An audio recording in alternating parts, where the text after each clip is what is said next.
All right. Hello, everybody. Welcome, everyone, to Master Negotiators Live. I'm your host. I am Jay Ray. I'm an associate professor of management at McGill University, where I specialize in negotiation and conflict resolution. And every week, I bring two negotiation experts, and they come from sales, procurement, management, mediation, arbitration, even law enforcement. And what we do is we discuss the how-to of negotiation. So no fluff, just practical advice you can use in your work and your everyday life. If you're in the chat, please type in where you're coming from and we can greet you and say hi. And so I will start, by introducing my two guests. So my first guest is Draga Sfetsios, and he has more than a decade of experience in B2B sales. He's closed deals with Fortune 1000 companies like GE and Siemens. His expertise spans high-stakes negotiations across various industries, including aerospace and defense, pharma and energy. And Draga is currently the director of sales at the Marcus Evans Group. Hello, Draga. Hi, Jen. Thanks for having me. Thank you so much for making time for us. And my second guest is Lloyd Barrett, who brings a decade of experience in negotiation and strategy. He has trained large retailers in the UK and Australia. He is the founder of the Value Exchange and co-founder of Uncapped. Hello, Lloyd. Hey, how are you? Nice to I'm see you. doing great. I mean, I think I'm doing better than you because it's not 3 a.m. for me. So Yes, thank you so much for being present at such a late time for you. I really appreciate it. my pleasure. And so today, if you're in the audience, you have a chance to win, as part of the Master Negotiators giveaway, a 30-minute coaching session with Draga or a 30-minute coaching session with Lloyd. All you need to do is go to masternegotiators.live and you have all of the links. It's also in the event description. You can enter the giveaway. And just in April, the guests that I have on Master Negotiators Live are giving away more than $3,000 worth of services and goods and books and coaching and all that stuff. So it's a great opportunity. I highly encourage you to take it. So you guys, I have prepared a few questions that I have for you. But the first thing that I always want to know about people is what got you in the field and what keeps you interested about it. So maybe Draga, do you want to go first? Yeah, I think for me, it was from a early age. My grandfather, he had a store, brick and mortar, small business. Immigrated from Greece, opened up the store, and as a little kid, it was always fun going over there. But I think what was surprising is I didn't realize it at the time, and reflecting on it after the fact, I developed more of an appreciation for sales and just the art of negotiating. He has obviously a different way of doing it, not having the education and the benefit of what we have available, the resources, podcasts like this one. So it's all just kind of learning on the fly. But a lot of what I think helped him be successful is how genuine he was in his relationship. So just being, I think, a little kid going to the store, watching my grandparents and my grandfather specifically, how he navigated the different conversations was always appealing to me. And there's one story in specific that stands out. I remember, client after client would come in, and of course, he had a lot of older Greek clientele, so wanting to negotiate on the price. And his, favorite thing to do was to let them save on the tax. And as a little kid, I just remember, after seeing him do this several times in one day, I'm like, don't people have to pay tax? Like, how do you actually make that work? You're like, shh. Yeah, I'm like, how do you actually make a profit? Like, how do you make any money? So just types of questions, like just genuine curiosity, being a young kid. And he looked at me and he's like, I built it in, it's built into the price already. Oh, It's just, he's like, they need to feel a win. I'm giving them a great yeah, product. They're still getting it at a good price, but they just need to feel a win. He's like, the older men want to go home and tell their wives that they're, a great negotiator and they got a yeah. deal so they can justify the expense. And the women want to do the same thing when they go home to their husbands and leave with a bunch of stuff from the store, but they feel more confident saying that they got a steal or they got a deal from it. So I think that was my exposure to it. That's what got me into it, from a curiosity standpoint. And then now, obviously, I've taken on my own path and journey of my own with the same passion that I developed as a kid. It's interesting you're saying that. I really agree with you. I mean, people want to make good deals, but the problem is, and so by the way, if my dog is very excited, so if you see me trying to like manage something, it's the dog. And so, yeah, I mean, people want to make good deals, but they never have any feedback on how good the deal is in real life, right? You never know, in your job if you could have gotten more or something. They're just never going to tell you. I think that's one of the values of teaching negotiation, which is you can lift this veil, in simulations where you can say, this is what you could have gotten as a deal. But I think it's amazing that your grandfather introduced you to that so early. Were you always comfortable with sales? Is it something that's kind of like embedded in you, like from when you were a kid? No, I don't think. No, I wouldn't say so. I think that gave me the exposure and it got me intrigued and curious about it. And then in my career, more professionally, it's really learning to get comfortable, cliche as it is, but getting comfortable being uncomfortable. Where Yeah. at first I would see any kind of friction or any kind of dispute as a negative thing that I want to stay away from. Where now I realize that it's part of business, it's part of growth, and at the end of the day, the person that's sitting across from you in any kind of negotiation, they're not an adversary, right? They have No. something that they're trying to accomplish. They're at the table for a reason. So just finding out what is the reason, what's going to help advance the relationship forward. And yeah. Amazing. And so what about you, Lloyd? Like, what got you into the field of negotiation and what keeps you interested about it? It's hard to follow that story. I don't have one quite as nostalgic on it. I think it was purely accident, to be honest. It wasn't something I deliberately got into, but I've had a lot of jobs when I was growing up. I think I was always a naturally argumentative kid anyway. Like, So comfortable with conflict and comfortable with yeah, I think disagreement. my family, my parents and I always used to have healthy, let's call them debates at home Right. about what I should or shouldn't do and when I should or shouldn't do it. So I think I was just naturally argumentative. And my dad had his own company, so I think that exposed me to the concept of having to sing for your dinner a little bit. Like, it wasn't just a salaried job he had. So I was exposed to that pretty young. And then what actually ended properly getting me into negotiation was I ended up, after a stretch of being in a role, an operations role where I was managing kind of 500 buyers in a very controlled situation, retail really. I didn't know that I was teaching people to negotiate, but I was. And now I look back on reflection, and I kind of worked out a lot of the scientific principles we now teach and going, oh, I actually kind of was there. I just didn't know what it was called, and I didn't know it was scientific, right? So then I got a job in a large consultancy. The negotiation was what they sold effectively to their clients, and they're the ones that gave me the initial framework.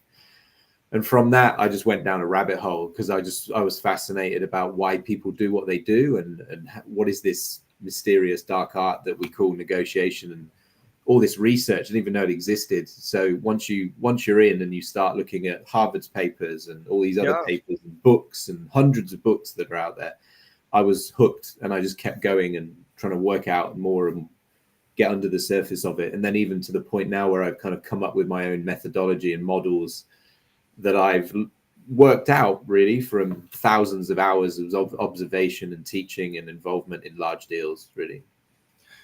Something that I find very interesting about negotiation is how small the community is compared to how important, the skill is. If you have bigger communities in poker playing than in negotiation. It's insane, and poker playing, like, you're not going to use the skills everywhere, but like negotiation actually helps you in your daily life. Every single interaction you have, it's useful. But for some reason, it's something that people are so nervous about that they just disregard it. Yeah, I think there's a combination of things though, right? Like, if you think about how most people learn how to negotiate, it's stories like Draga's, right? It's your grandfather, Draga. It was trial and error, right? He just worked it out over what works, what doesn't work, over thousands of interactions, and then he finally finds a pattern or a system that works. And I think most people, they do the same thing. We learn to negotiate via observation, osmosis, and trial and error, right? Yeah. Which, interestingly enough, when negotiation is quite literally a transaction or money is exchanged, I couldn't think of a more expensive way how to learn something, because every time you fail, it's costing you money, right? Or the companies you work for, it could be costing them millions of dollars for people to trial and error on your payroll. So people should learn it more, but it's never taught at schools. I went to university. You're very lucky that, but I never had a teacher who knew anything about it or advertised it. So I think it is a bit of a skill set which very few people have the opportunity to realize is a skill set. Yeah, and I think also there is something about the fact that because they don't realize that it's a skill set, they just don't learn anything and they don't practice and they just show up and they hope to make a great deal when in reality they're against people like you guys, who are professionals in negotiation. And I mean, if it was any other skill, people would buy books and prepare. But for some reason, negotiation, people just hope to show up. And there is so much misinformation out there. It's unbelievable. It's unbelievable the amount of misinformation. Like the biggest one that I see a lot is when people say like, you never want to be the first one giving a number. You never, if you're negotiating your salary, you should never say how much you really want, as if it was some sort of a game, as if it was some sort of like a guessing game. And I always tell my students, like, if you don't even know how much you want, how can you know you're making a good deal? Like it makes no sense. But then that was at one point, conventional negotiation wisdom was never go first, right? Like at one point in time, that was taught. So people have remembered something that they got taught 20, 30 years ago, and it's stuck. And and now we know about anchoring and adjustment, and we know all of that. But another one that I see, that's really, really very, very damaging for people. But it's if you start negotiating, you're going to lose the offer. Like, they're going to pull away the offer. And I see that a lot, whether it's in a contract or, B2B or just negotiating for a job. It's people telling me, no, I'm just going to accept whatever they say. I should be lucky already to have an offer. And it's wrong. You should always negotiate. You should always see if you can increase the pie for everybody. I think for that to change, people have to change their perception of conflict, because that's what they're running away from. And it's why they refuse to learn the skill in the first place, is they would rather just have someone else do it on their behalf, right? I know my wife, God bless her, she's guilty of it, but anytime she buys a new car, she's like, tell me when it's time to show up and sign. I don't want to have to deal with the back and forth with the salesman, where I live for that. I love it. Yeah. I didn't initially, right? I didn't always, but it's just once I've actually understood how business works, how deals are done, you realize that conflict isn't a bad thing. There's resolution at the end, and it's just getting to the end goal. But I think that's why so many people avoid it, is because they see conflict as such an evil that they would just rather stay away from it. So it's fascinating you're saying that, because like the first question whenever I give a workshop to executives is I'll always say, what's the opposite of conflict? And they always say things like utopia, happiness, paradise, like agreement, like all these positive things. Nobody ever says like apathy, nobody cares, and so I always say it's funny because to you, conflict is a negative thing, and the opposite of a conflict is the desirable outcome. But the lack of conflict can be a problem. I mean, we know about groupthink. We know about people just not caring enough. We know about people silencing themselves. I whenever I talk to CEOs or managers, and I always tell them, like, you should train people to negotiate. They always say, oh, no, they're going to start negotiating their salary. Like, if you train them, like, that's all they're going to do. They're going to show up and ask for more money. And I always tell them, like, if people are unhappy with their salary, you're better off negotiating with them than ignoring that conflict, because they're just going to walk away. And I think it contributes to now this culture where people, instead of addressing the conflict, they just walk away from the situation and start somewhere else. When I was an undergrad 20 years ago, I remember very vividly, everybody was telling me, JN, you can't change jobs every 2 years. Like, it's a big red flag. It's very, very negative. My undergrads today, I mean, it's embedded in their career trajectory that they're going to change jobs every 2 years. Like, they want to do that. And I think it's too bad, because it's so expensive, for companies to like have all of this rotation of employees. And so maybe before we go further, maybe do you want to explain to us, Draga, what's your company doing and what do you do for them? So, great question. We help bring buyers and sellers together through a series of pre-scheduled, pre-qualified meetings during our business summits that we put together. We do it in more of a curated approach. So we're very selective of the companies that we work with. We limit the amount of companies that attend the program. So my responsibility is managing existing accounts that I already have. But then, of course, when the opportunity arises where we are sourcing new companies to bring on board, then I'll get involved in those discussions as well. Do you have an example of what it would look like? Like what kind of services do you guys bring together? It's across. That's why, when you gave me the introduction, and it was a flattering introduction, it really is across a broad spectrum of industries, from aerospace and defense, energy sector, investments, legal, pharma. So it's multiple segments that we get involved in. Amazing. Thank you. And Lloyd, can you tell us what the value exchange is and what uncapped is? I can, but I've also been to one of your events, Draga. Oh, really? In Australia, yeah. I was. It was a CFO one. It was good. It was the way it was done. It was, keynote speeches, and then you get like a, I don't want to call it speed dating, but it was kind of like you get a designated time, right, to meet some certain people. So it was a good event. Enjoyed it. Appreciate it. Yeah, sure. Value Exchange. So the Value Exchange is a company based out of Sydney, Australia. It is a negotiation consultancy, for want of a better description. There's 3 of us now. It's 2 years old, and we, work with any businesses that want to improve their negotiation capability within their suite of people. We do traditional training workshops. We've got everything from a kind of an introductory couple of hours, like keynote speech, all the way through to one that I'm on right now, actually, which is a 4-day immersive, broken up into 2-day blocks spread out over 3 weeks. So full on, very intensive case studies, and they come out of it initially a bit broken, but then we build them up, and they're a much better negotiator for it. And we also do deal support consultancy, get involved in large complex deals and help people navigate their way through that. That's amazing. And so you were saying, you had experience training buyers. What does it look like? Like, how were you training them?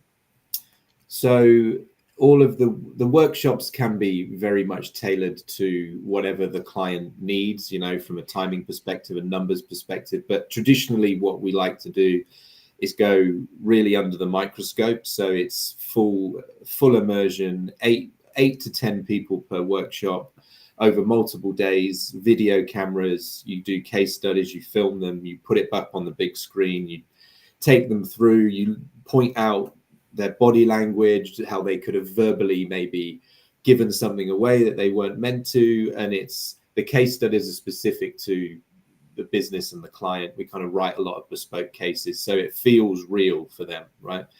And that's the closest you can get to doing it without actually being in a meeting with them and sitting watching them do it, basically. So it's a mixture of, lecture based, like this is a bit of content, throw them into an exercise.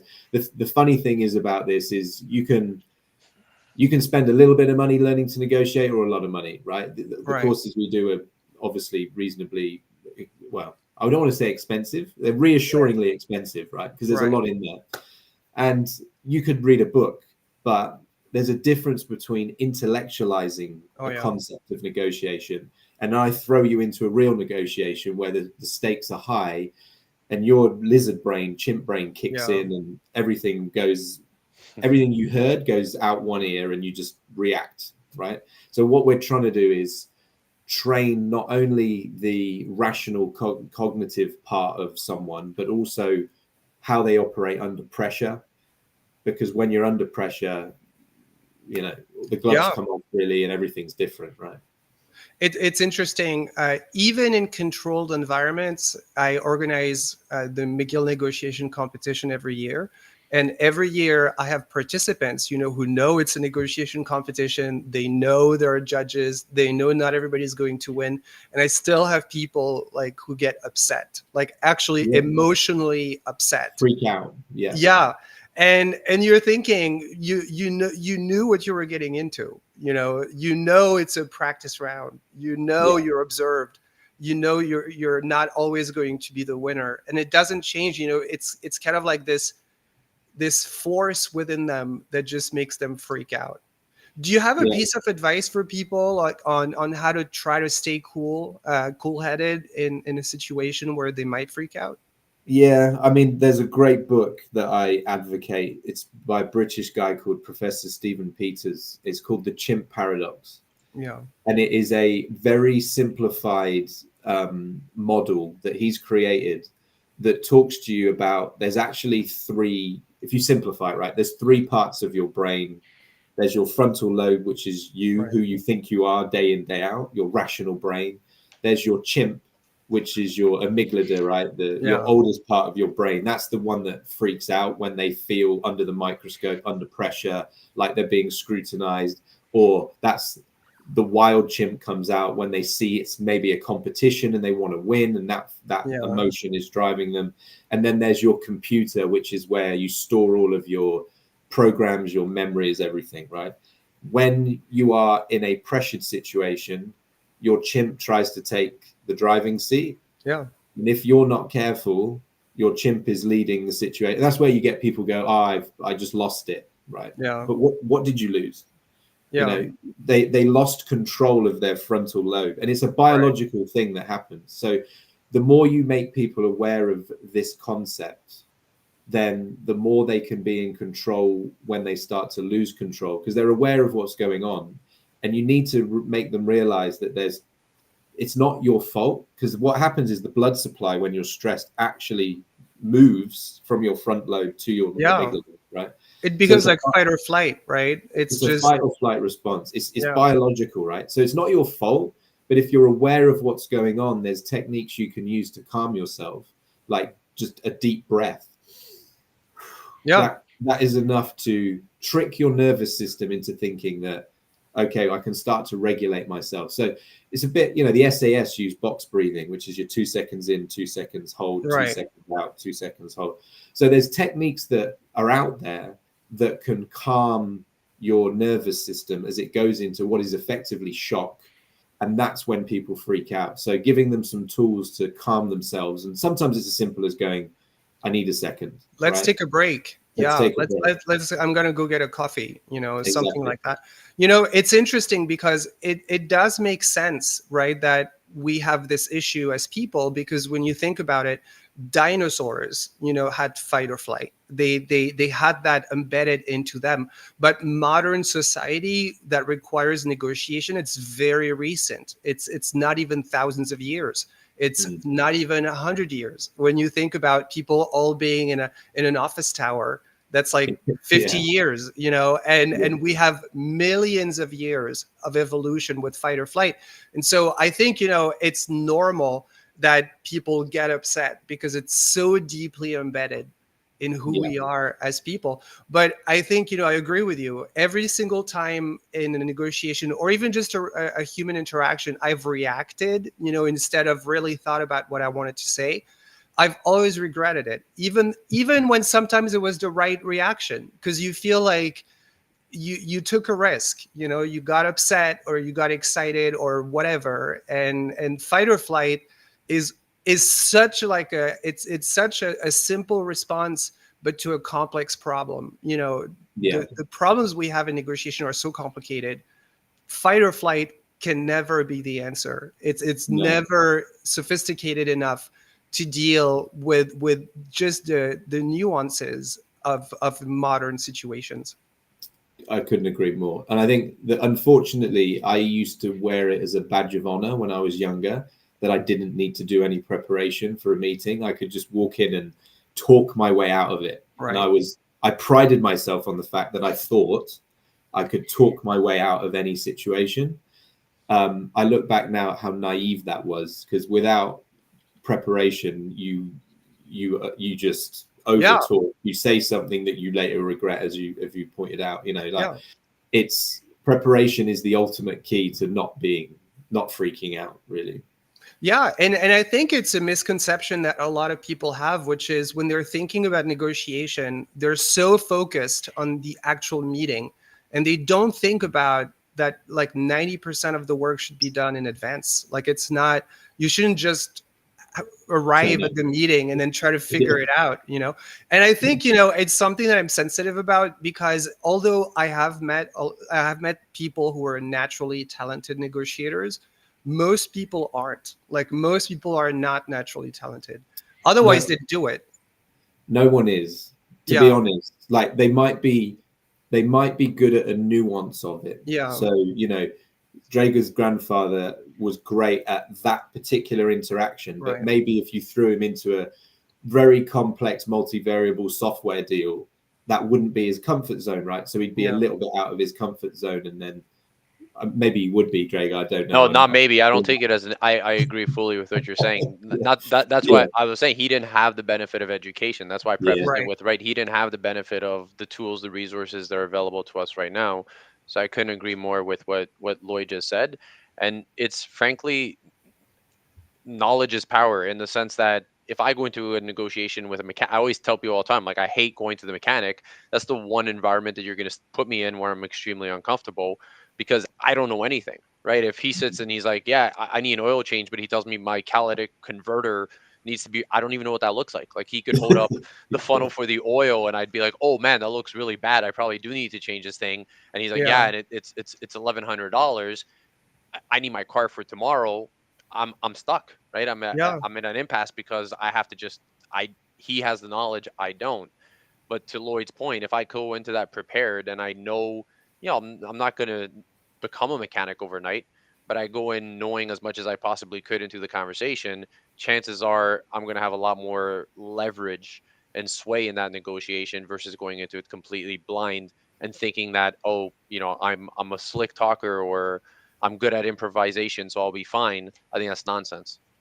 Yeah, and I think I agree with you. I never thought that about myself. I never thought I was a great negotiator, and it's really something. It's the reason I'm so passionate about it, because I don't feel like I'm naturally talented at it. So I just think it's amazing that there is a skill you can actually learn, and that's really so useful. Because if you think about other skills like creativity or leadership or things like that, it's really hard to learn. It's really hard to teach somebody how to be creative. And I know there's all sorts of like creative workshops, but I feel like negotiation comparatively is a lot easier to teach. You can have such a big difference in people's lives if you explain to them just a simple negotiation method, a simple approach that they can follow, because it's so rational, and it's so much easier. So that's really why I'm so passionate about it. But I have to say, I'm always a bit worried when people tell me they're naturally talented negotiators. Like, sometimes, most people say they're not,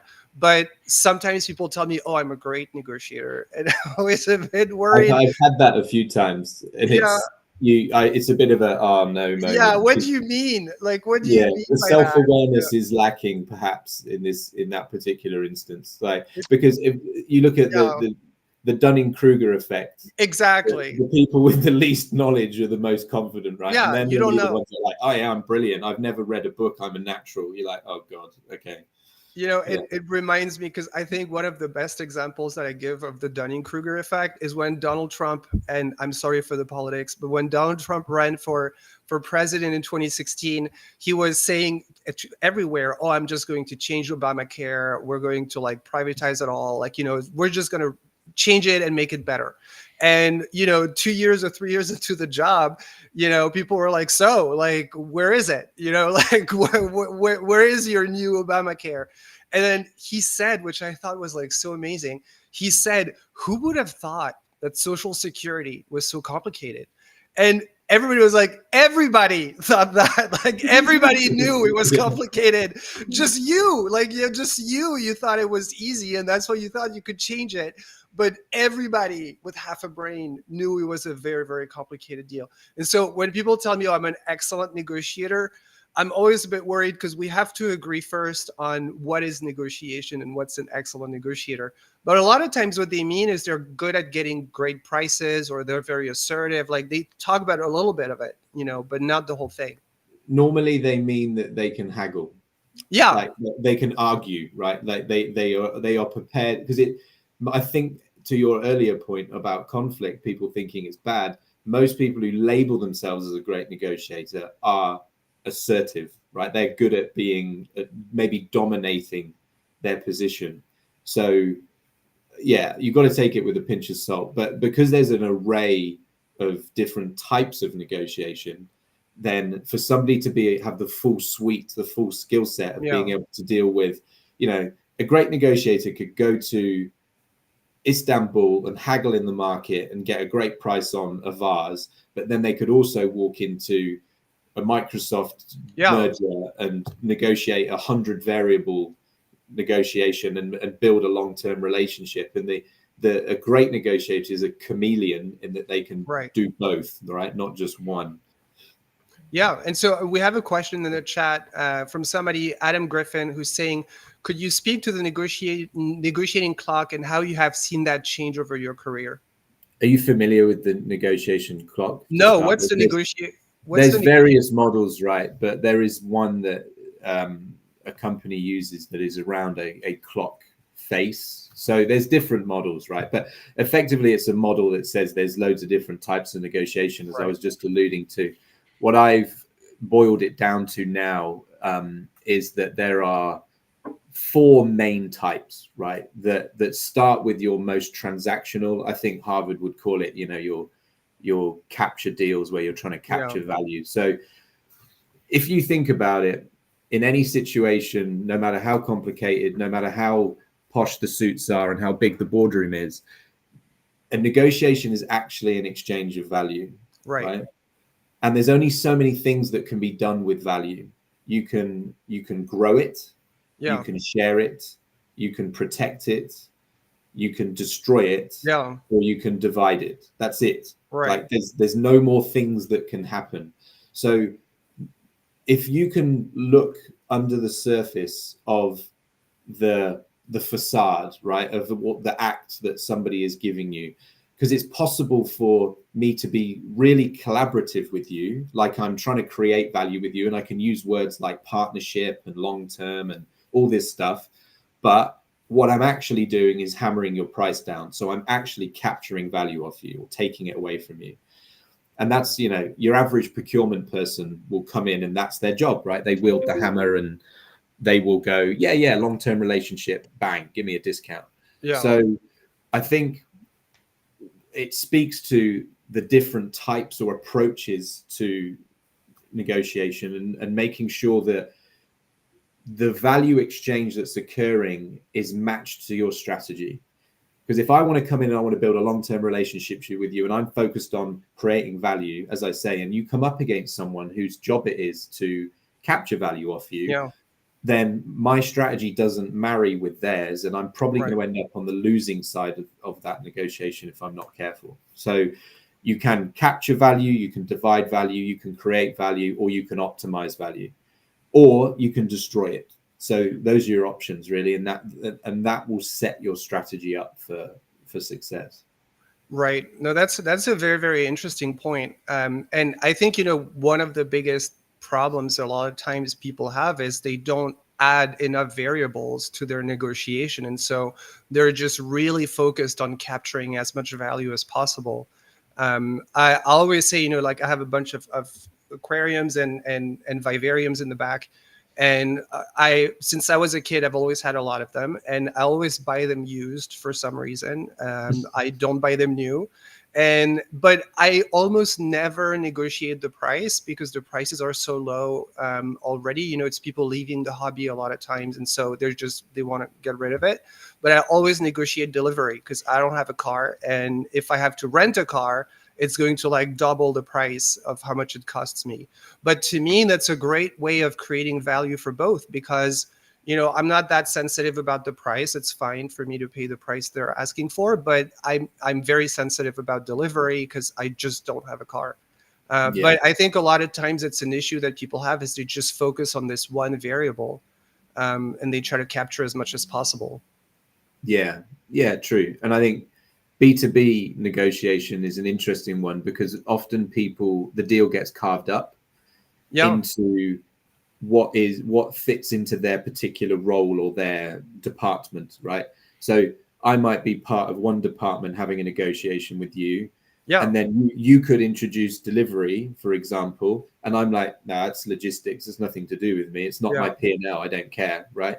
So I just want to talk about price. So companies sometimes, the way they operationally and logically and structurally set themselves up is value. It creates value erosion because they silo themselves into different buckets, and therefore I'm coming in going, yeah, let's be creative, let's add loads of levers, and they're going, nah, I just want to talk about this.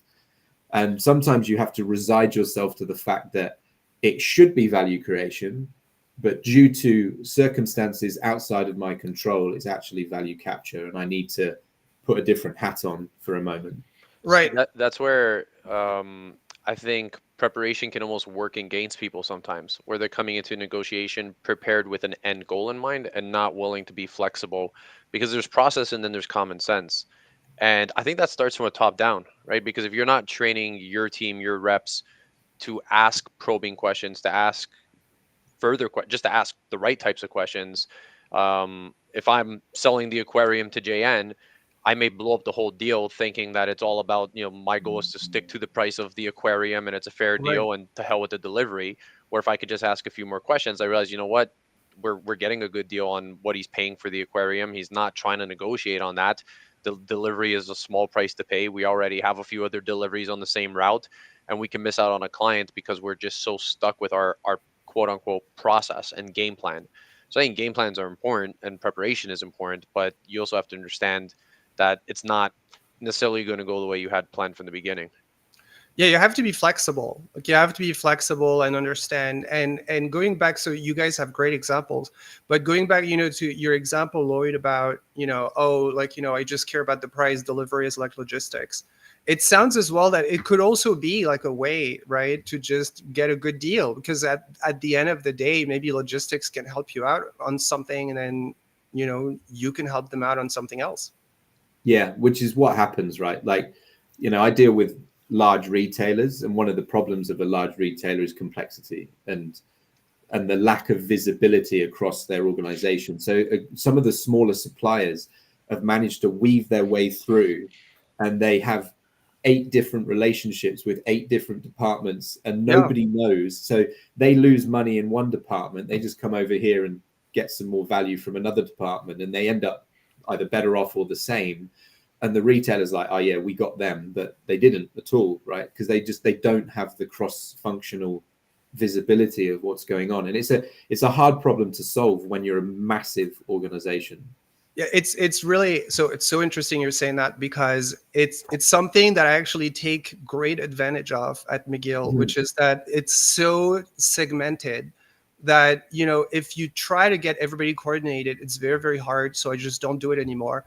Now what I do is I go to each department and I just get them to agree on like a small piece of the project, and then I can do whatever I want, because at the end of the day, nobody has oversight, or very few people have oversight. Whenever I organize a conference, you have so many moving pieces. You need to book the rooms, you need to get catering, you need to get all sorts of stuff going on. And what's really funny is at the end of the day, nobody is aware I'm organizing a conference. It's just like a bunch of different people that I managed to get to agree to something. But so maybe I think it's a good segue, so that we can start working a little bit on scenarios. And so the second part of the show, that I call Master Negotiators Tactics. And so let me share the screen.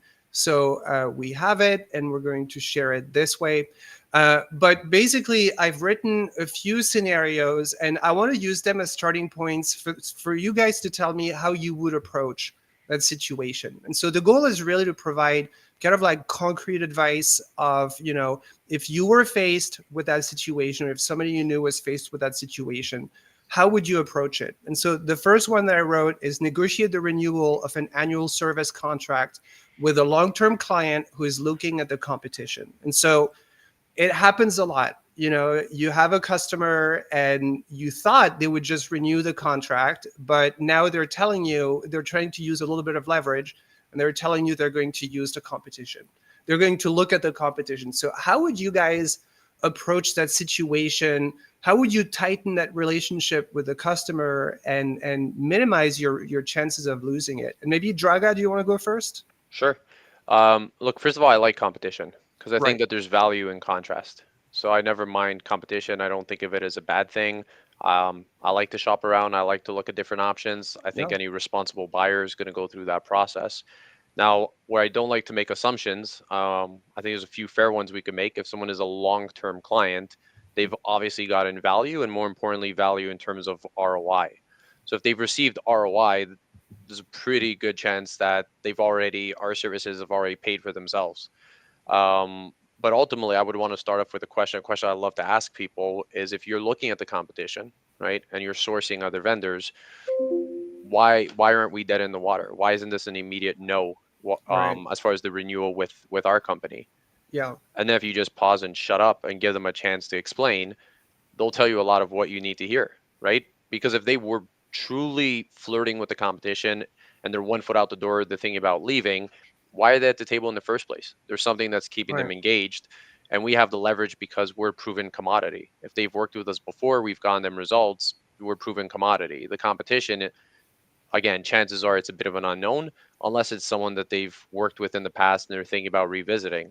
Now, I'm also not naive. I don't think anyone is monogamous with their relationships. I think Right. people are always going to look around. We're not the only, you're never the only show in town, so to speak. And sometimes you become a victim of your own success. I've seen companies who have delivered great results to the point that the prospect that they're dealing with, the client that they're dealing with, feels that it's run its course, and not even because it's bad. They're just like, let me see what I can go get somewhere else. So I would want to, if I'm approaching this with an existing client, which I do and I have every single day, is understanding, why did they sign up with us for the first place? Have we met those expectations? Right? Have we met the expectations of what they were looking for? And going back to what we mentioned before, chances are, if they're looking at competition when they've already gotten a return on investment from our services, it's, they're price sensitive, but I want to understand why all of a sudden the change. And um, oftentimes it's not going to come down to the price. It'll be some more value add that we could build into the relationship. Uh, and I'll say this in ending, and I'll pass it on to Lloyd. This example is a little bit tricky because we don't have, again, it's a mock negotiation, and this, what Right. we're doing is creating scenarios. We don't have all the benefit of a Right. full-blown situation, but it's also understanding, our responsibility in this and why they're looking at the competition in the first place. So But it sounds like you're not taking them for granted, right? Like that's kind of like the underlying assumption. correct, because I think about the phone companies, right? If I call Bell today as a new client, and JN, you've been a customer of Bell's for forever, I'm probably going to get a better deal than what you have today as a new customer, Yeah. because that's their onboarding policy. And sometimes companies make that mistake of taking their existing clients for granted, where it's, hey, JN has been a loyal client of ours. He's been working with us for 10 years. He's happy with the service. So we could probably charge him more moving forward. We can keep upping our price, and he'll Yeah. continue working with us because he's our biggest advocate. Which, look, that may be true, but it's a slippery slope, because at a certain point, you may be having a conversation with someone who joined our Yeah. program for the first time, and you're discussing price, and that comes up, and now you feel duped, and that's why you're looking at the competition. So it's, did we actually, make a mistake somewhere, and you feel treated unfairly? Um, is there a reason behind the way that we operate that you just don't know about? So now you're making assumptions, and that's why you're flirting with the competition. But ultimately, Yeah. yeah, correct. No, that's a very good point. So I'm the president of the co-owner association here, and I think we're just going to change insurance companies just because they've been increasing prices every year, but like significantly. And we're at this point now where, the cost has become so large that it's better for us to just switch to a different company. Like we feel like they've just increased it too much. And so we've told them that, and then now suddenly the prices are going lower. But it was a little bit annoying because you're thinking like, do I every time do I have to tell you that? But so yeah, I agree with you. Like sometimes you feel taken for granted. And by the way, no relationship is forever. Like everything can stop today. And so I think it's a good approach. What do you think about this scenario, Lloyd? Like, how would you deal with a customer who's looking at the competition? I think Draga's made some good points. I think we're missing information, right? Like Yeah, there's so many questions here that would right. need to be asked about, okay, cool, help me understand why. But firstly, again, I don't mind competition. I think there's times when people have said this to me and I'm like, oh yeah, cool, I can recommend a few places if you like. Like I'll tell you exactly what their MO is. I'll tell you exactly what their proposition is. I'll tell you what they're good at, and maybe what what they're not so good at. Like, let's make this a conversation. But I think, sometimes people are looking, because if you ask the question, they'll be like, oh, well, we've got a new person coming and they've always used this other company, right? And they trust these other company. It's like, yeah, cool.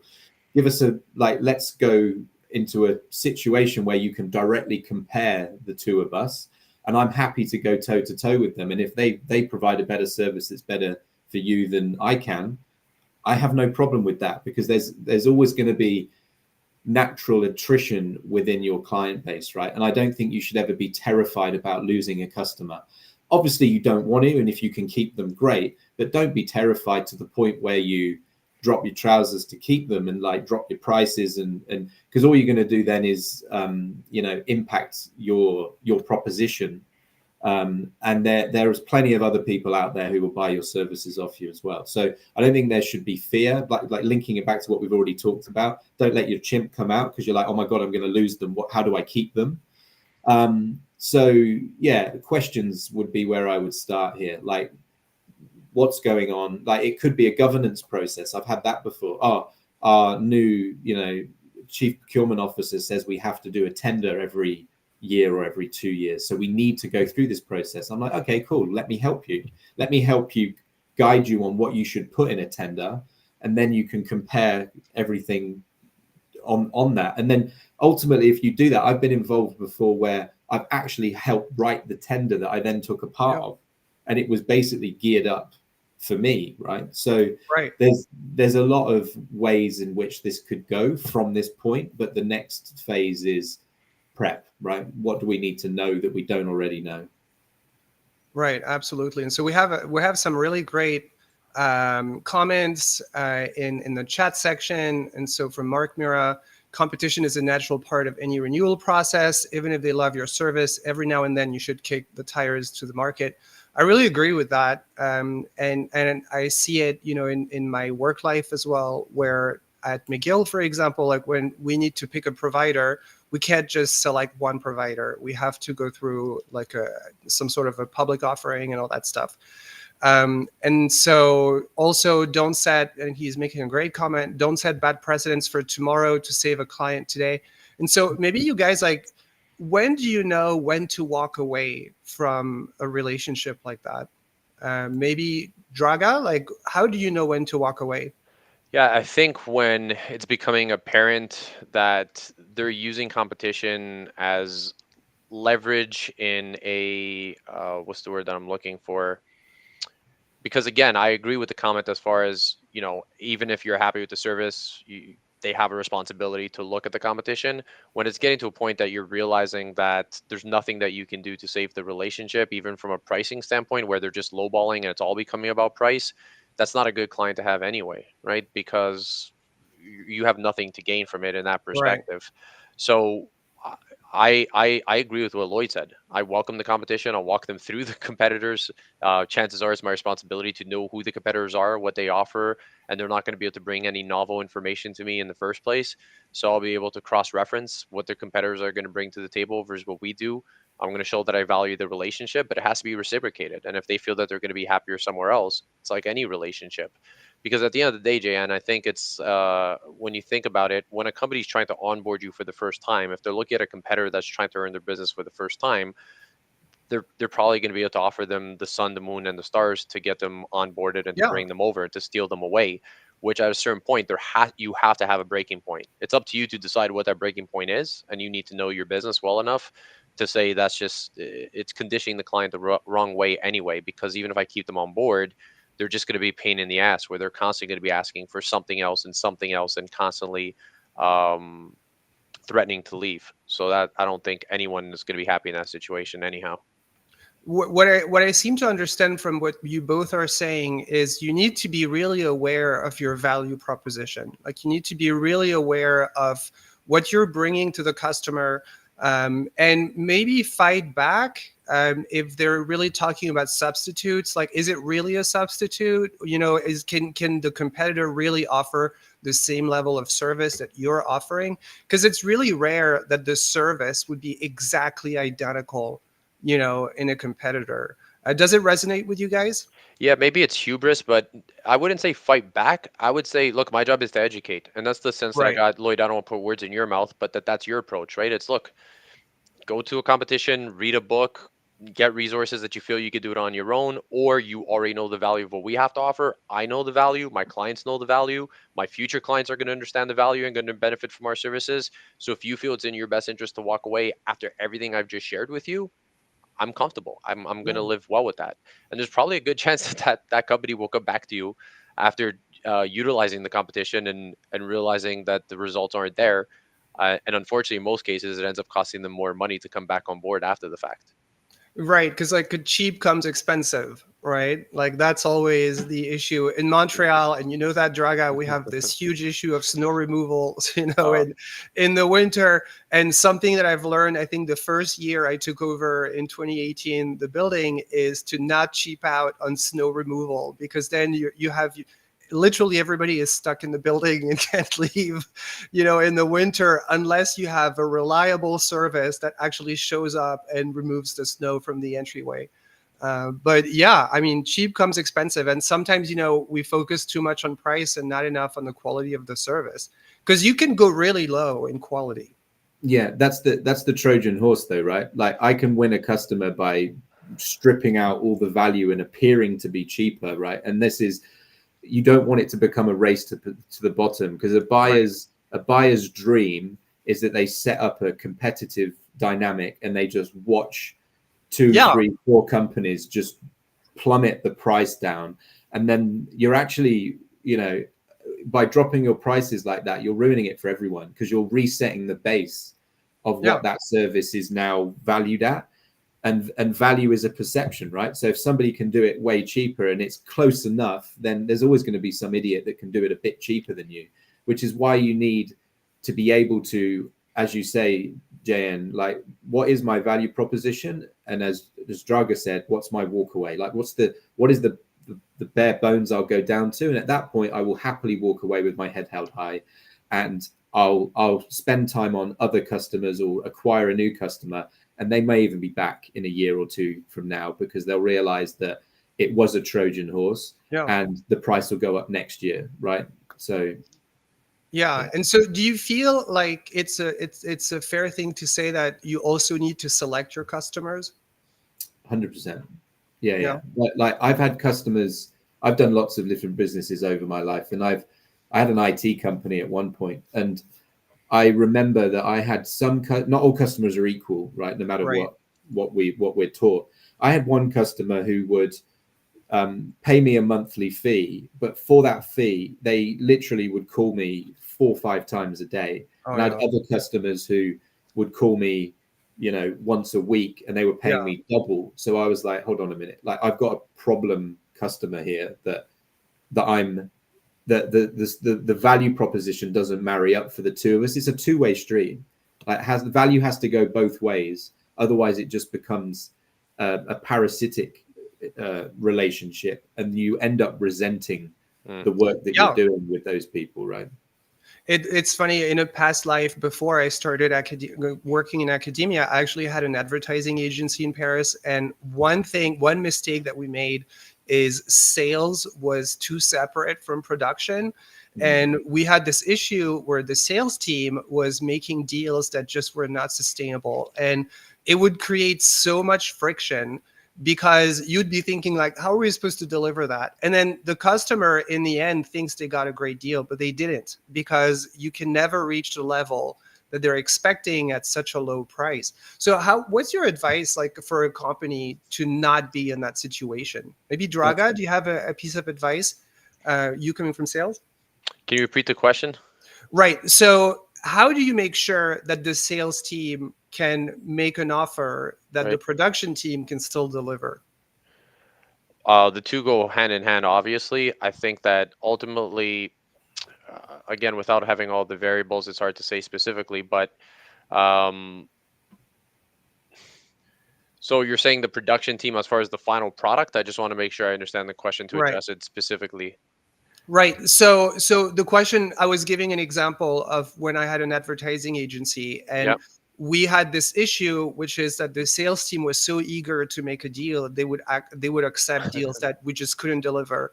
And it was just Okay. creating all of that friction, because at the end of the day, you have employees, and it was back in France, they work for 40 hours and then it's done. And so, like they're employees, right? And so you just couldn't, it was almost like a recipe for disaster from the Yeah. get-go. Okay, so thank you. Now I understand the question. Well, first of all, that's why divisions can't be siloed.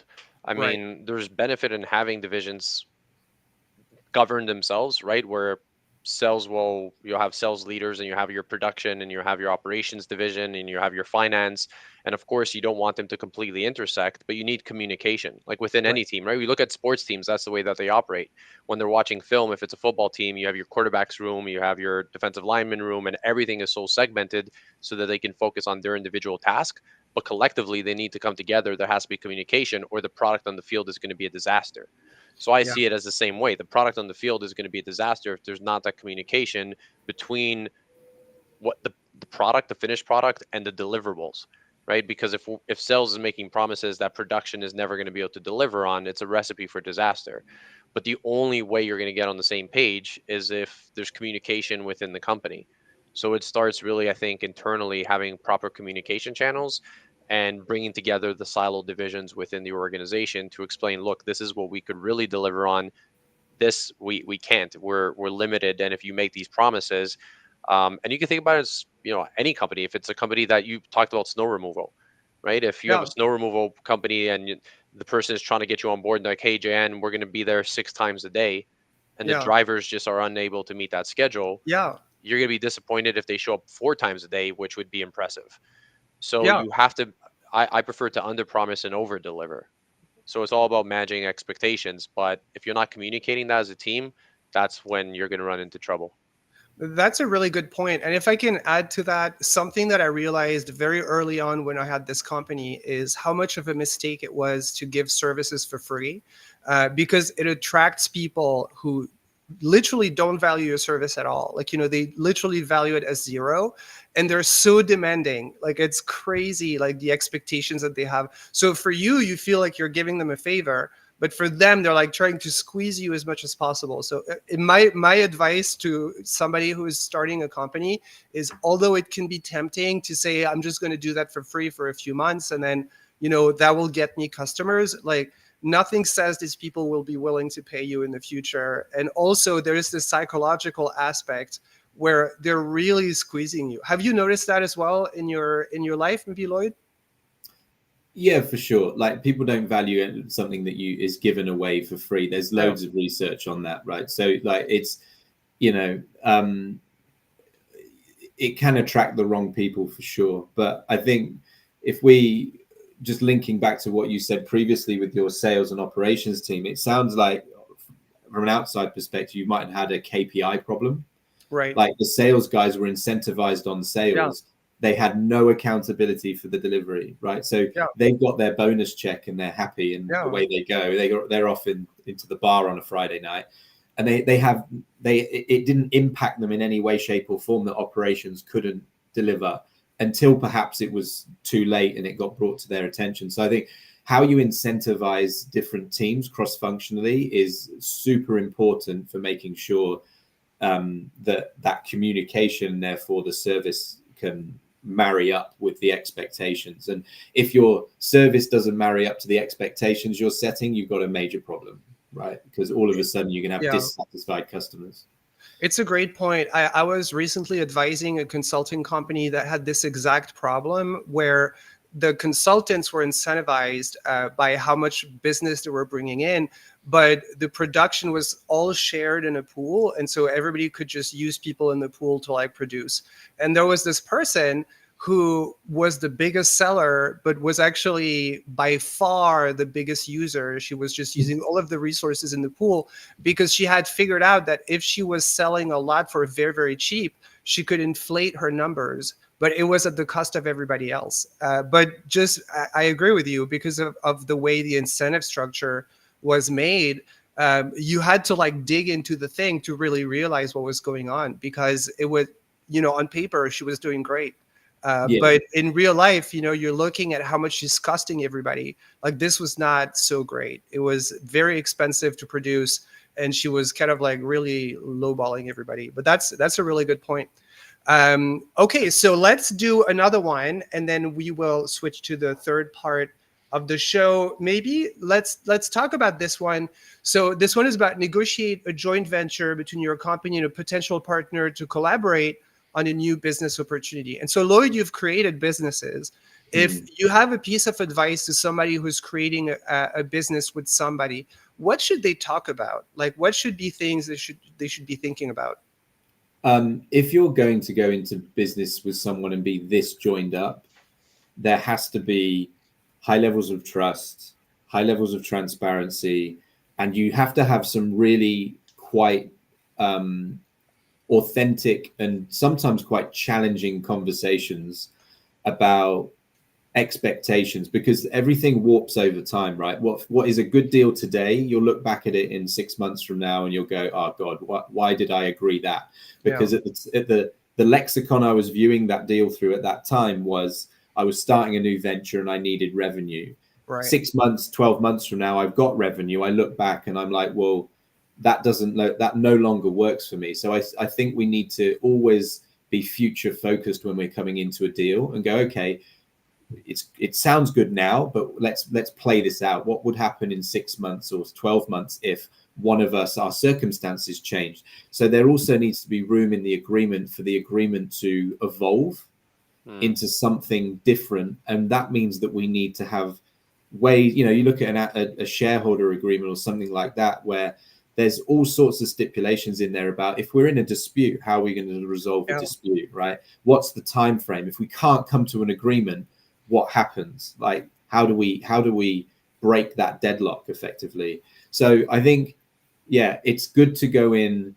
Don't go in naively being like, oh yeah, this is great, we'll work it out as we go, because it never pans out as perfectly as you hope it's going to pan out, right? So I think those things really is transparency, some tough conversations, make sure you have a very robust exploration of the life of the agreement and how it could go, because it's much easier to insure your house when it's not already on fire, right? If you have to have you get into a dispute and you have to resolve how you're going to resolve a dispute whilst resolving the dispute, then that's harder to do. So would you have some sort of an exit, process or an exit rule in case things don't work out? Yeah, sure. Like, if one of us wants to get out of this, like how does it happen? How does that happen? And under what circumstances? And how are we going to make sure that one's exit isn't going to be detrimental to the other person? Like, all of these conversations, as you say, no relationship lasts forever. Things change. Right. How are we going to make sure that we've got room to morph this over time? And as your circumstances change, we want to make sure that the communication stays open, and that communication has to be transparent throughout. If you're going to be in an enduring relationship with somebody, it's like a romantic relationship, right? It's the same kind of thing, right? I mean, especially time-wise, because you end up even spending even more time than in a romantic relationship when you're business partners with someone. True. But what's really interesting is it's really something that I see again and again, with people who ask me for advice, or my students who start businesses. It's, they always assume everything is going to go great. And so then they're like 1 year or 2 years down the road, and because they didn't have any contingency plans, like the biggest one that I see all the time is people so they start, giving shares to everybody, and they say, well, I own 50%, you own 50%, for example. Yeah. But there's no contingency. So if the person who owns like the other half decides to stop working, they can just walk away and still own 50% of the business. And I see that all the time where, they say, oh, now he has a kid and he doesn't have as much time anymore, but he still owns 50% of the business. And now you have to negotiate with them when, from their perspective, they don't see why they would change the deal. You're doing most of the work, and, and they get 50% of everything. So if a conversation is hard, right, maybe that means you should be having it. Exactly. And, go back to Draga's earlier point that people fear conflict, and all of a sudden you're in a situation where two people Yeah. aren't communicating, resentment builds up, and then it gets to a point where it's untenable because they haven't had those robust conversations. Right. It gets broken, right? Because this person can no longer stand to work with this person. They've already harbored their resentments for so long that it's turned into something that is now potentially unfixable. Yeah, and then the monkey brain takes over, right? It's when typically you haven't shared anything and then suddenly you're in fight or flight, and then people get so emotional in these Yeah. situations. I think Draga, actually yeah, asking, sorry, yeah, I was gonna say, I go think for it. actually asking these difficult questions in a partnership will allow you to decide whether you should even be going into business together in the first place, Yeah, right? I love what Lloyd said before as far as equating it to a romantic relationship. Before he said that, I wrote down prenup. yeah, No one wants to think about that, right? It's like, oh no, but that's not us. We're gonna be married forever, and everyone loves to think that, and hopefully that's the case for most people. yeah, But the reality is things do happen, and you have to prepare for that. And I think if I'm going to business with someone or thinking about a venture, as we sit down and look at the doomsday scenarios and ask those difficult questions, the, it'll be very telling. It'll be very, very telling as far as how prepared we are and how close we are in our responses, right? And how we view yeah. things as to whether or not we should even be forming this partnership. Because, like you said, no one goes into it thinking that the worst is going to happen. Everyone's just thinking, well, yeah, I heard, Jay, and I've heard that story, but that's you don't trust me. This guy, Yeah, we're so it's close. not going to be us. That's not going to be us. That would Yeah. never happen. And even if it did, we'd be able to solve it off the books and we'd figure it out. And that's a recipe for for disaster. You have to be prepared for the worst case scenario and actually reverse engineer your way from that point forward, I think. It's interesting, just completely randomly, but I was Googling Johnny Depp yesterday. And, if you look in the results, it's funny because there's like a bunch of videos where he went to talk shows, like showing his wedding ring and be like, I'm getting married, like, so excited about it. And then look how it turned out, just like huge lawsuit, like destroyed both of their careers. I mean, like this massive thing. But yeah, so how would you advise somebody to consider these scenarios? Like, what's blocking people from doing that? I think similar to what Lloyd does, right? And again, Lloyd, I'm learning what you do as we go along here. But role playing is critical. I would Yeah, literally encourage them to sit down and role. And I have a personal experience where I went through this before I joined Marcus Evans.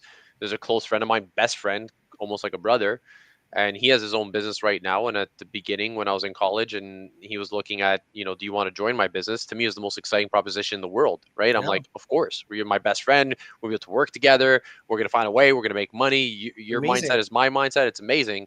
And then he started to ask some difficult questions where we literally role played what the future would look like. It's like, okay, so what's my role? What's your role? What happens if you're in a relationship? What happens if I need you to work Saturdays? What happen? And Yeah, we realized we were so far apart at that point in our lives from what he wanted, what I wanted, what he was willing to do, what I was willing to do. And I was just like, respectfully, I think this is going to be a terrible thing for our relationship. And I also don't think I want this as much as I thought I did. And yeah. it was respectful, and we realized, you know what, this is not the right relationship. But people are too focused. They discuss too abstractly, I feel, when they're making a deal. And I have like one of the great examples, and it's for personal relationships, but when people get together and they agree on having a big family, like how many kids is a big family for you? Like, is it like 3 kids or is it 7 kids? And like you have to know, exactly these things, because people get into deals all the time, where they're just agreeing on a big picture thing, but it doesn't mean the same thing concretely for both. See, so I've always said, it's a little funny joke, but when my wife's watching, The Bachelor, The Bachelorette, well, I say my wife watching, guilty, I'm watching it with her. But the thing that's fascinating to me about those shows, right? It's complete euphoria. You put them, all the Yeah, circumstances are perfect for them to have a happy life.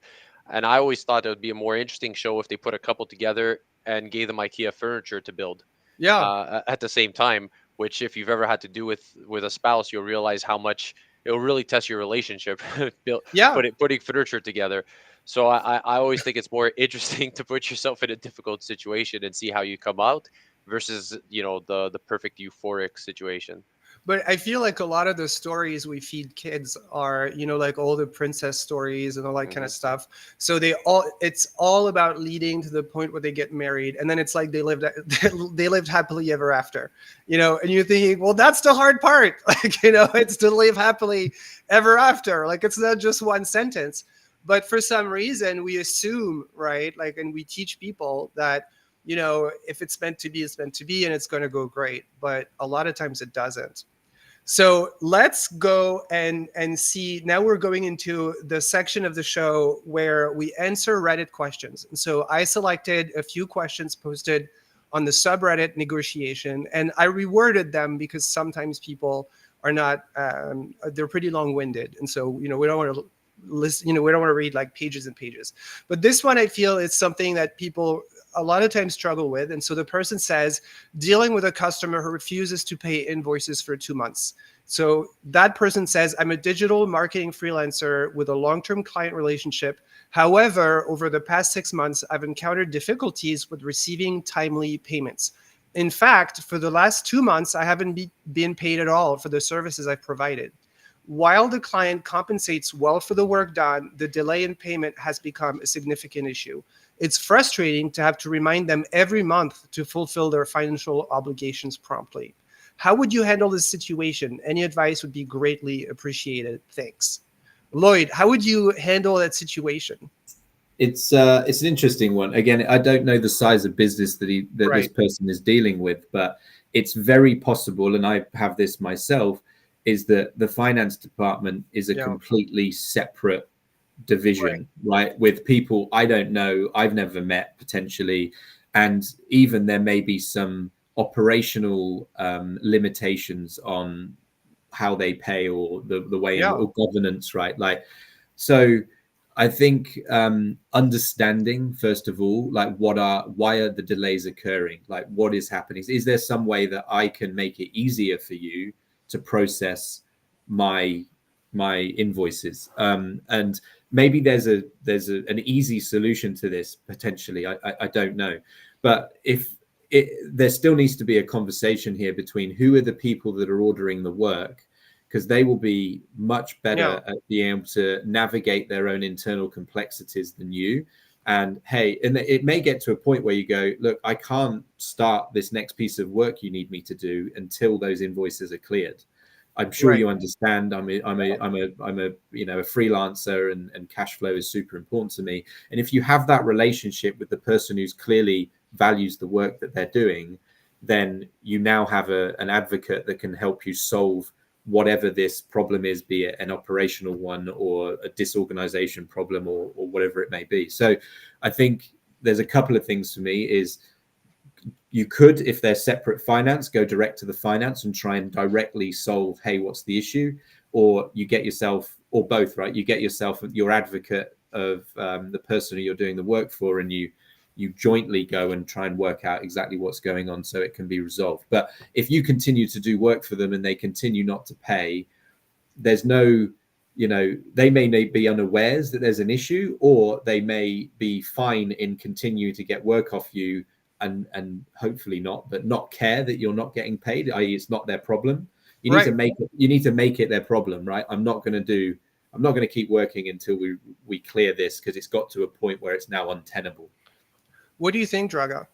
Yeah, so I'm going to piggyback off of what Lloyd said, because I agree completely. First of all, we want to understand the reasoning. It goes back to what I said before. Departments often are siloed, and there's miscommunication. It could be that client made them a promise that finance was never going to agree to deliver on. Yeah. And that's the miscommunication. So you need, first of all, I would advise this person, pick up the phone. Don't email back and forth. That's not, but so many, I know that's a quick yeah from you because it seems so obvious, and it is, but there's so many people that would just go back and forth by email, and that communication is never going to work. You have to pick up the phone, have a conversation. I would start off with tactical empathy, as far as, asking a simple question of, it's been 2 months now that you haven't paid me. What's going on? How do you want me to do that? Like, just accepting this. How do you want me to do that? The other part of this equation that I do find interesting, if I'm analyzing this, and maybe I'm overanalyzing it, but the part that he says, while this client compensates well for the work, that goes back to what Lloyd said before. It could be that they're being taken advantage of because Right. that company knows, hey, this is a freelancer, I'm Yeah. paying him well, shut up. Be happy, be grateful that I'm paying you at all. And if that's the case, then you need to make some decisions, because unfortunately, where I would love to say that every company operates ethically and pays their bills on time and they're very stringent about that, there are many companies, there are big companies who take Yeah. advantage of the small guys that bully them because of that exact sentence, where it's they compensate well for the work. So they almost see it as, look, you should be grateful that I'm even paying you anything. I can go to, there's hundreds of small businesses that would love our business. So just be grateful with the terms, and then you have to make a decision as to whether or not that's a deal breaker for you. It seems also that maybe they should clarify kind of like all of the rules around the contract, because so it could be a large company and then finance is separate and it's trying to take advantage, but it could also be a small company and it's just very poorly managed. Yeah. It happens so frequently. Small business owners, they receive hundreds of emails a day, and a lot of them, they're so late in everything that they just expect to be reminded. And so the sentence that I found interesting in there is, it's when the person says it's frustrating to have to remind them every month to fulfill their financial obligations promptly. And I would clarify what promptly means for both. Like, what Yeah. does it mean for the customer to pay promptly? Are you, because maybe for them it's 90 days, and for you it's like 30 days. And so you have to clarify it. But also it's frustrating to have to remind them every month. Unfortunately, a lot of people, you have to remind them of their obligations, and it can be embedded into the process. But interesting, very interesting points. Thank you guys. So let's go into the second one that I found. And so this one, and it's not really specifically about a podcast. It's about kind of like, should they go into this partnership or not? So the person says, I'm navigating negotiations to join a podcast network. Initially, the person who runs the network offered revenue sharing since my new podcast isn't yet monetizable. However, as we discussed terms, he changed his stance on immediate compensation, citing server costs and suggesting future revenue sharing without clear percentages. This shift in negotiation stance has raised concerns about trust. Despite potential benefits like cross promotion and credibility, I'm considering walking away due to this breakdown in trust. Any advice on how to rebuild trust and resolve this issue would be appreciated. So, Lloyd, you've created businesses. Is it something that rings a bell, kind of like these situations? Yeah, look, again, I think it's reading between some of the lines, right? It's a breakdown in trust. Sometimes trust can be broken in seconds, Yeah. and you need to trust people that you're going into business with. But I get a feeling here that there's a lot that's unsaid between these two people. Yeah. Like, have a transparent conversation. It's similar to what I said about the joint venture situation, right? Like, if you're going to go into business with someone, you've got to have tough conversations. You've got to look Right. down the line and go, okay, is this going to work long term? Like, it's more or less the same comments. It doesn't feel like these two people are having robust, transparent conversations. And you turn around to them and go, hey, look, you promised this, you've now removed that. How Right. come? What's going on? Has something changed for you? Because a lot of the incentive for me was about, we were coming into this with an immediate revenue share, and my expectations were X, Y, and Z. That said, as well, though, you're expecting a revenue share from a podcast that you're bringing your podcast to the table that brings in no money. So where's the revenue coming from that you're sharing? Because it doesn't sound like this person's bringing any revenue to the table. So Right. what's the value exchange? Like, what's in it for? What's this person providing the other person, and what's the other person providing this person?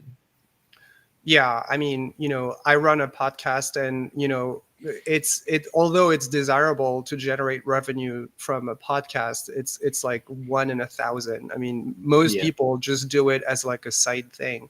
But yeah, it seems like it's like they need to here again, right? Maybe it relates to what you were saying, Draga, which is they're kind of like thinking about, the happy ever after, but now suddenly, like, the picture is not as rosy as they initially thought it would be. Yeah, and the one thing that stands out for me from these scenarios, which I find cool and interesting, when we read it from the person that's asking the question, we always see them as the superhero and the Right. other Yeah. person, the villain, which is just not clear. We don't have enough information. Is this Right. person, is he really changing terms, or did you misinterpret the terms? And now that you've gone back to them, what they're asking for is what they always ask for, but you're the one that misinterpreted it in the first place. Yeah. There's Yeah. just so many unknowns in this scenario. I agree again with what Lloyd said. It is as cliche and simple as it is. Usually, it is a simple answer. It's communication, it's transparency, but trust is everything in a relationship. You know, rebuilding trust is very, very hard. Once you've lost it, once it's broken down, it's going to be hard to get someone back on board. Not impossible, but it's going to be very difficult, if especially if you've done something where the other side feels like they've been duped or that it was intentional and you knew Yeah. exactly what you were doing and it wasn't a simple misunderstanding or breakdown of communication. So that's, yeah, it's you have to again pick up the phone, have a conversation with the person or deal with them in person. Don't write any emails. That would be my suggestion. Right. One of the biggest questions I always get is whenever I run a simulation with executives or students, it's always, "Am I allowed to lie?" You know, like people always ask me if they're allowed to lie, and I always say nobody wants to work with a liar. Like, how are you going to maintain trust if the person thinks you're lying? But for some reason, like we give ourselves more of a pass than we give others in terms of lying. You know, people say like I technically didn't lie or that kind of stuff. But yeah, I mean, I think it's interesting to me. Like the only advice I would have for anybody getting into any business is to clarify what everybody's bringing to the table and what's expected of everybody. Because it sounds like here they're not very clear, and there might be. I agree with you, Draga. There might be a situation where the person who has the podcast doesn't realize, but it's going to take a lot more work than they think to be Yeah. monetizable, and so they have to be realistic about their expectations. Like everybody would love to have a monetized podcast, I'm sure, but at the end of the day, there is a reason why their podcast is not monetizable for now. Well, it goes back to the value exchange that what Lloyd was referring to prior. Everyone, you know, people struggle with this when they sell their house, right? Yeah. How many times do people sell their house and they argue with the real estate agent because Oh my it's their goodness. home, Yeah. it's very personal, it's very Yeah. emotional. They feel that the way that they decorated it is the way everyone wants it decorated and it should sell for, millions of dollars when it's not worth even a million. And it's the same thing with the comment you mentioned before, as far as students job hopping every 2 years Yeah. and feeling, and in some cases, look, maybe they are worth more. In other cases, the advice that they're getting is from the people that are the closest to them that are afraid to tell them the truth versus an expert who can really Yeah. tell them what they're worth. And then they end up going to another company and it's a short tenure because they oversold themselves and now they're wishing they never left the company that they were at in the first place. There's so many scenarios that factor in, but from a value exchange standpoint, it just kind of got the hamster turning in my head. It's trust the experts, not necessarily your best friends and the people that are the closest to you, because oftentimes they're afraid to tell you the truth. So what you're referring to is called the endowment effect, which is like Hmm. whenever we own something, we feel like it has more value than what the market thinks. And it's interesting because so in this building now owners are trying more and more to bypass the real estate agent and to just sell their units on their own. And I actually made an offer to an owner directly, and I wish we had an agent. I wish that he had an agent, because he was completely unreasonable. And you're thinking like there is a reason why there are thousands of real estate agents making a living in Montreal. Like they're not, you can't just bypass them. Like they sort of function, on the market. But I think a lot of the function that they serve is managing expectations. It's telling the person, no, look, like you're wrong about this. I really agree with you guys. I think those are great comments. And let's see the last one, and we'll finish this one. And so it's one that I thought was really interesting, where the person is talking about efficiency versus relationship building in business negotiations. And so the person says, "I've been pondering why businessmen or business people in general often engage in leisurely activities like golf or fine dining when meeting potential business partners instead of getting straight to the point in a private office. For instance, reading about Steve McQueen's failed movie proposal with Oliver Reed where a casual drink turned into a messy situation makes me wonder if skipping the socializing and going straight to business could have avoided such mishaps. So I didn't know what this situation was, but I Googled it. And turns out, so Steve McQueen and Oliver Reed were thinking about making a movie. They went to a bar together. Oliver Reed became intoxicated and vomited on Steve McQueen, and it really soured the relationship. After that, they never worked together, apparently. So the person says, why spend hours playing tennis or dining at expensive restaurants when a quick office meeting could suffice? What's the logic behind these leisurely interactions, especially when time is of the essence in business negotiations? So what do you guys, first of all, so I have two questions. Why is that? Why do people do that? And then second, do you feel like there is a change in society? So maybe Draga, do you want to go first? Yeah, so this is a really interesting one given what I do for a living, right? And Right. connecting Yeah. people and building relationships and exactly this. I think so there's two things. Number one, on one hand, I'm all for relationship building instead of just treating every conversation and interaction um as a what's the word that I'm looking for? Um Like a transaction, just Transaction. Thank you. yeah. That's the exact word I was looking for. As transactional. So there is something to be said about building relationships and showing clients, prospective clients, even existing clients, that you value the relationship. You value them Right. beyond just their wallet. On the other hand, I also think there's a misconception. I think that the idea of the customer is always right. And if I flatter the Yeah. client and I take them out to supper, everyone loves a free meal, right? Yeah. You're not going to have too many people turn you down for a free round of golf and a steak at an expensive restaurant. People take you up on the offer. The problem with that is, again, how are you conditioning the client? How realistic is it to stay on that course, right? Right. Um, and then y- you may um, think that it's going to move the relationship forward, but in the prospect's mind, they were just happy to have a free lunch. And behind your back, they're actually laughing with other colleagues who are like, man, I love this guy. Draga always invites me to a Yeah. steak dinner. I keep pushing him forward, thinking, making him think that we're close to signing the deal, and I'm never going to sign the deal. There's no deal to be had, but hey, I like I free enjoy, steak. yeah, I Yeah. like free steak. I enjoy the round of golf, and he seems like a great guy. So it's almost like I call that ending up in the friend zone, right? Where it's the Yeah. idea of nice people finish last. And unfortunately, in many cases, it's true, where you think that if you're accommodating and you're always available to the client. Lloyd gave a perfect example before where he's like, I had this client, he's called me 6 times a day. Well, if you're answering every single time the person calls you and you're at their, you're Yeah. available every time that they need you, you're conditioning that client to say that this is okay. I'm okay Oh with yeah. this and this is my level of service, when in reality that's never going to be sustainable. So I think that there has to be a balance between, hey, I care about the relationship, I care about building trust. This is more than just a transaction, and that is all fine. But you have to be very cautious not to end up in the friend zone, because I've seen a lot of companies, Yeah. colleagues, friends that I have in business that have dumped a lot of money into thinking that they're building a relationship when really all they're doing is putting themselves in the friend zone. Yeah. That's a great point. Thank you. What do you think, Lloyd? Yeah, I think Dragon makes some good points. I see this situation a bit differently. I think Steve McQueen dodged a bullet here, because Yeah. what he was attempting to understand was the person behind the Right. position, right? Like, hey, I'm And going to behind make a the movie. image, right? Yeah, Like yeah. Like, behind I'm the going to public image. exactly. I'm going to make a movie with this guy. We're going to have to eat, sleep, and work Yeah. together 15 hours a day for the next 8 months. And he goes to a bar, he gets like, blind drunk and then throws up on him. I think that's a character test, right? It's like, Hmm. Right. actually, I That's a do good not want point. to be in a close relationship with this person. So I think it's important that if I go into a quick, as this says, logic here about let's have a quick business meeting in an office and do a deal, but it's easy for somebody to put on a facade for a 1 hour Yeah. business meeting and be on their best behavior. I want to get to know the person that I might be very close Good with and point. doing a lot of work with, right? So often they're not buying the business, they're buying the person.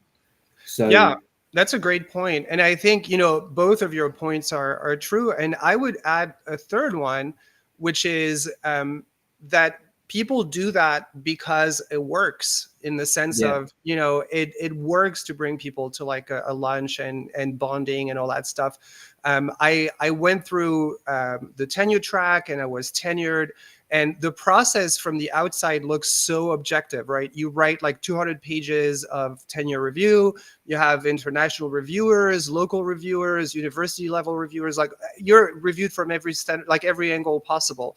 But at the end of the day, if they like you and they want to keep you around, like they'll find a way to keep you around. Like that's really what I get from this, which is we can be as objective as we want. You know, Lloyd, you were talking earlier about, you know, the customer is like asking you to contribute to writing the proposal because they want you to get it, but it's because they like you and they think you're great, and you know they want to help you out. Like we remain social, we remain monkeys, you know, we're social animals at the core.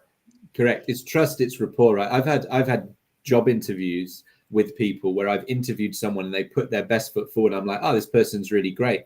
And I've made bad choices sometimes in hiring people.